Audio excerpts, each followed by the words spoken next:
తూర్పుగోదావరి జిల్లా గోకవరంలోని సూర్య ఫంక్షన్ హాలులో lucky draw తీశారు. బంగారు వరలక్ష్మి కానుక రెండవ విడతలో భాగంగా లక్కీ డ్రా తీయడం జరిగిందని హిందూ బంధువులు తెలిపారు. ఇందులో గెలుపొందిన విజేతలకు అమ్మవారి రూపంలో ఉన్న రూపును బహుకరించినట్లు నిర్వాహకులు తెలిపారు. ఈ కార్యక్రమానికి 3,500 మంది మహిళలు పాల్గొన్నారని, అందులో 90 మంది లక్కీ డ్రాలో విజేతలుగా నిలిచినట్లు తెలిపారు.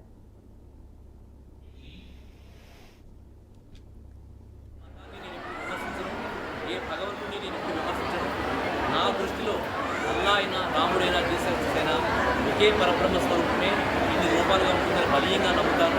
అందువల్ల ఎప్పుడూ కూడా ఏ మతాల వారిని నేను మానసికంగా కానీ శారీరకంగా దాడి చేయడం, అలాగని హైందవుల మీద ఏదైనా దాడి జరిగితే అది సహించేది కూడా జరగదు. ఎందుకంటే అందరూ కలిసి బ్రతుకుగా అనడం వల్ల ఒకరి మీద ఒక దాడి చేసుకోవడం కరెక్ట్ కాదు. అలాగే అన్యమత ప్రచారం కూడా కరెక్ట్ కాదు. ఇలాంటి